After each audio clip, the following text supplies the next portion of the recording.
नमस्ते फ्रेंड्स, मैं doctor Ikshita, consultant gynaecologist और आप देख रहे हैं स्त्री संगोपन।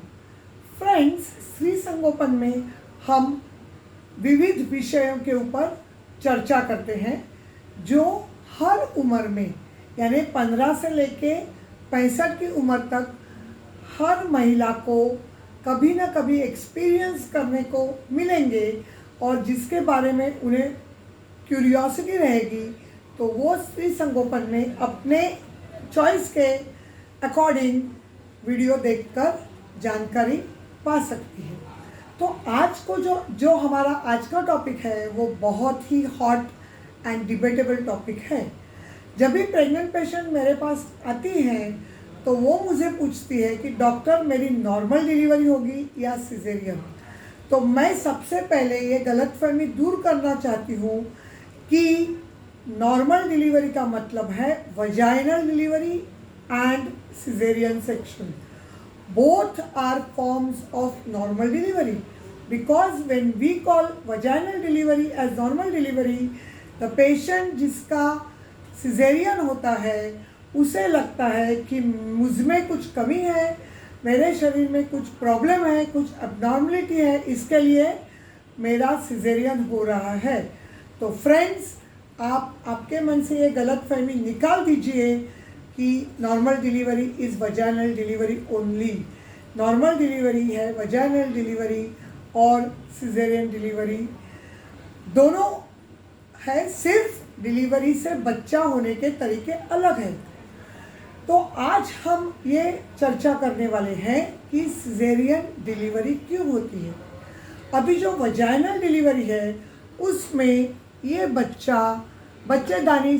बच्चेदानी का मुख पूरा खुल जाता है और ये बच्चा बाहर आता है वजाइना से यानी योनि मार्ग से। लेकिन ऐसे कोई चीज़ें होती है जिसमें ये बच्चा योनि मार्ग से नहीं आ सकता है, इसलिए सिजेरियन सेक्शन ऑपरेशन करके बच्चे को डिलीवर करना पड़ता है। तो ये जो सिजेरियन है ये इनके दो हिस्से होते हैं, दो पार्ट्स होते हैं। एक है इलेक्टिव या प्लान्ड सिजेरियन सेक्शन जिसमें डॉक्टर पहले से ही पेशेंट से डिस्कस करते हैं कि तुम्हारा सिजेरियन ऑपरेशन क्यों ज़रूरी है और वो एक पर्टिकुलर मैच्योरिटी के बाद तय करते हैं कि ये पेशेंट का सिजेरियन कब किया जाए। तो ये वजह कौन सी वजह है जिसमें हम लोग प्लान्ड सिजेरियन करते हैं। तो अगर आप ये पिक्चर देखेंगे तो इसमें आपको दिखाई देगा कि CPD यानी कीफेलोपेल्विक डिस्प्रपोर्शन, यानी वो महिला का जो ये पेल्विक बोन है यानी ये जो कमर की हड्डी है या कटी की हड्डी है, उसकी जो साइज़ होती है, उसका ये जो डायमीटर होता है, ये डायमीटर से बच्चे के सर का डायमीटर बड़ा है और इसके लिए कीफेलो यानी हेड और जो पेल्विस है जहाँ से बच्चा बाहर आने वाला है, इसमें अगर डिसप्रपोर्शन है तो सिजेरियन होता है।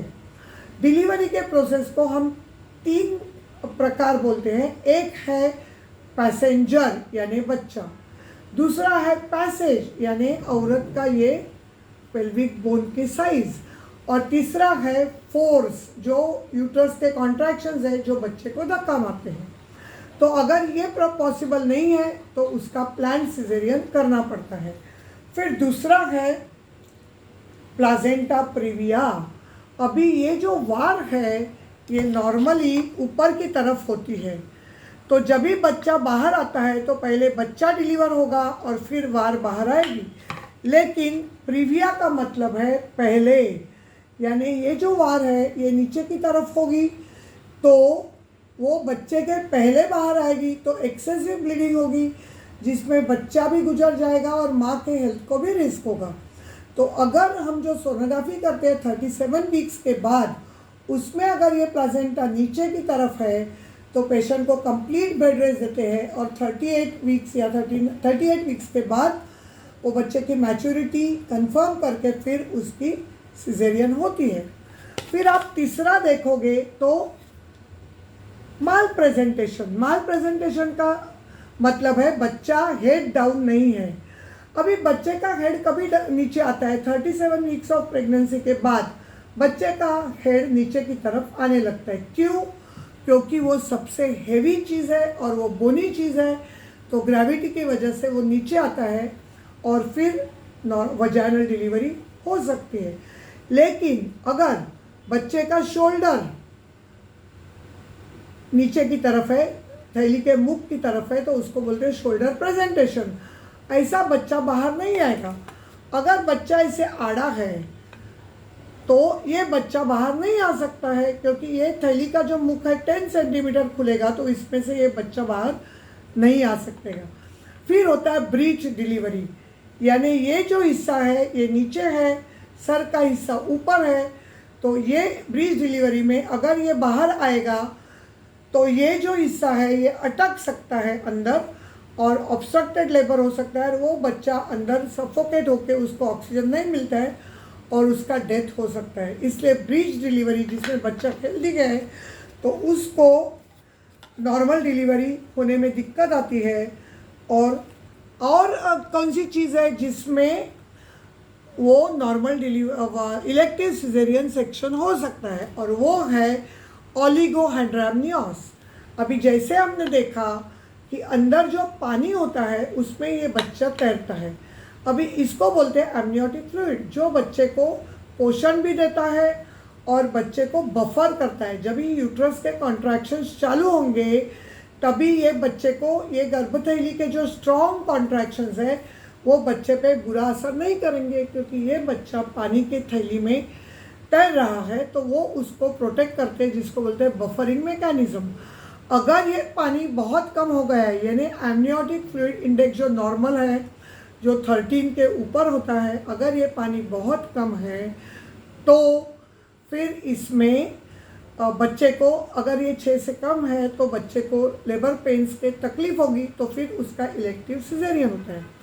फिर अगर ट्विन प्रेगनेंसी है जिसमें 2 बच्चे अंदर हैं और वो एक दूसरे में डिलीवरी के समय फंसने की चांस है, तो हम ऐसे ट्विन्स को सिजेरियन से डिलीवरी करेंगे। या ये दोनों ट्विन्स बहुत बड़े हैं साइज़ में तो भी उसकी प्लान्ड सिजेरियन होती है। फिर अगर सोनोग्राफी में ऐसे दिखता है, 38 वीक्स के सोनोग्राफी में ऐसे दिखता है कि बच्चे के गले में जो ये नाल होती है, तो ये नाल के अगर 2 या 3 राउंड्स है, तो जब भी डिलीवरी के लिए कॉन्ट्रैक्शन चालू होंगे तो ये बच्चे को जो ब्लड सप्लाई हो रहा है वो कम हो जाएगा और बच्चे को कॉम्प्लिकेशंस होने के डर है। वो बच्चा अंदर मिकोनियम यानी लैट्रिन पास करेगा और वो उसके पेट में जाएगा, लंग्स में जाएगा, तो वो कॉम्प्लिकेशंस है। ऐसे बच्चों को, अब ऐसे प्रेगनेंसी में हम लोग प्लान्ड डिलीवरी करते हैं सिजेरियन से।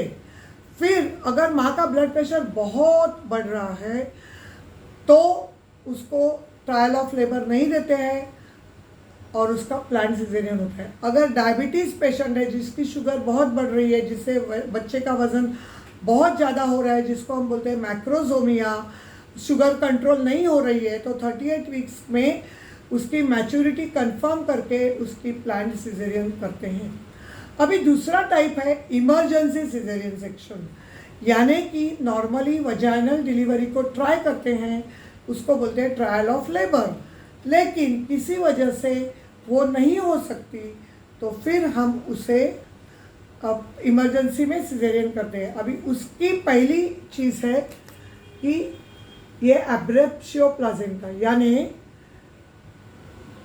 ये जो बच्चा है कॉन्ट्रैक्शन शुरू होने के साथ ये जो प्लाजेंटा है ये सेपरेट होने लगती है, इसमें ब्लड क्लॉट्स होते हैं, कभी कभी बाहर ब्लीडिंग आने लगती है, तो फिर वो बच्चे को ब्लड सप्लाई रुक जाएगा और फिर उसको अंदर ब्लीडिंग होने लगेगी, तो उसको ऑक्सीजन नहीं मिलेगा और बच्चा की फिटल डेथ हो जाएगी।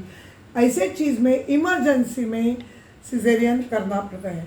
दूसरी चीज़ है कि जब भी ये पानी की थैली रप्चर होती है और उसमें ग्रीन कलर का पानी होता है जिसको हम बोलते हैं मिकोनियम स्टेन लाइकर, यानी बच्चे को ऑक्सीजन सप्लाई ब्रेन को कम मिल रहा है, इसके लिए उसका जो संडास की जगह है उसका स्पिंक्टर ओपन हो गया है और वो लैट्रिन उसके जो अंदर है मिकोनियम वो बाहर आ रहा है, इसका मतलब बच्चा डिस्ट्रेस में है, उसको ऑक्सीजन सप्लाई नहीं मिल रहा है। अगर हम नॉर्मल वजाइनल डिलीवरी ट्राई करेंगे तो बच्चा हाथ से निकल जाएगा, तो तभी हमें इमरजेंसी सिजेरियन सेक्शन करना पड़ता है।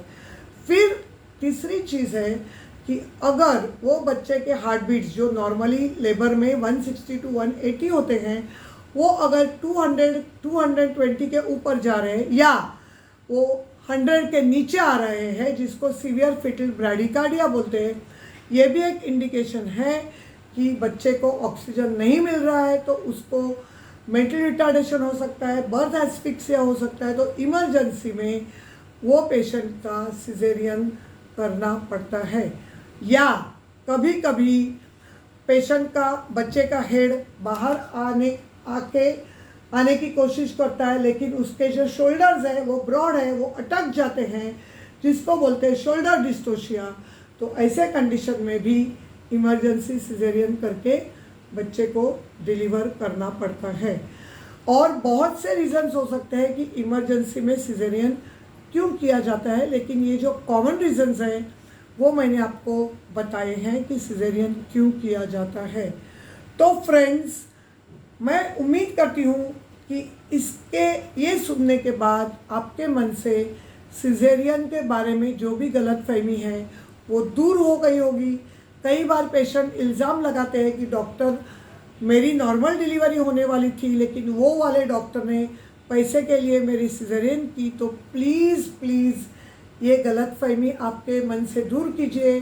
कोई भी डॉक्टर वजाइनल डिलीवरी के लिए मैक्सिमम ट्राई करते हैं, और अगर माँ और बच्चे दोनों के हेल्थ के हिसाब से सिजेरियन की ज़रूरत है तो ही सिजेरियन डिलीवरी करती हैं। तो अगर आपके फैमिली में किसी को भी सिजेरियन डिलीवरी की सलाह दी जाए तो प्लीज़ आप वो डॉक्टर की सलाह का आदर कीजिए। तो फ्रेंड्स, मिलेंगे हम अगले इंटरेस्टिंग टॉपिक को लेके।